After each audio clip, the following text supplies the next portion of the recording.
ليه Puntland hal dhibaa haysta haye halka dhibaa haystaa waxa weeye annagaa wax xukumayna mana ogolin in la xukumo haye annagaa wax hogaaminayna ma ogolin in la hogaamiyo haye arrintaasu dee waa yahay 9 sano maxamed siyaad ka horreeyey ayagaa talada gacanta ku hayay maxamed siyaad hadduu yimid oo afgembigii militarigii yacni waxa ugu weyn fursadda siiyeyba kacaanka ayaa waxay ahayd baarlamaankii jiray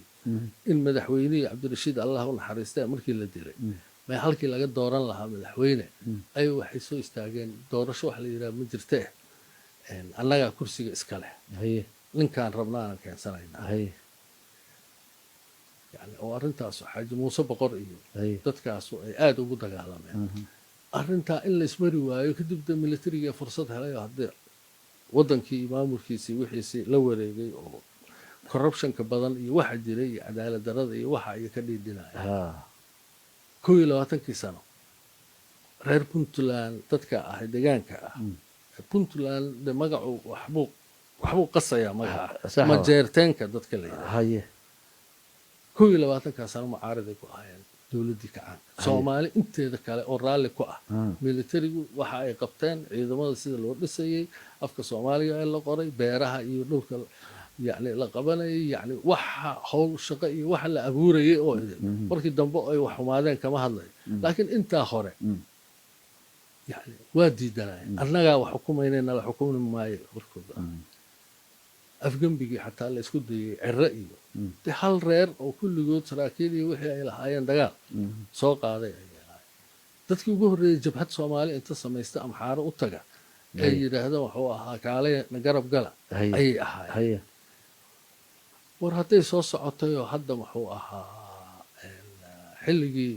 ciidiid iyo salbalaar iyo sidaan rabno anaga haddaan la yeelin bas waa ayaga yiri inta baxay inay wax samaystaan iyo u dhaqaaqay gooni ah in bagaati haddii mar kale la isku dayay in wax la sameeyo waxay Soomaali gaartay war dadkaan si u qancaan xataa madaxweynuhu ha qaataan Cabdullaahi Yuusuf maalinku iscazilay boorsooyinkoodii xirxirteen waa ka tageen xamar wiilashii xataa uu keenay ciidanka ahaa kulli soo baxaa la yiri isaga soo taga dhibaatada marka waxa waaye war taladan shalayna waad hogaaminaysay berina waad hogaamin doontaa laakiin walaalnimadii iyo wanaaggii iyo macaankii iyo dadkii isku dhex jiray iyo ummaddii maxaa u kala faqowday maxaad halkaas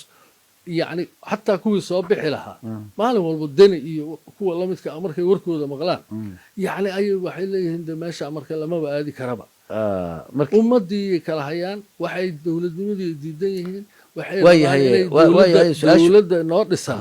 حتى أنا واحد يعني أصحر حتى دولة النور السن إن الدنيا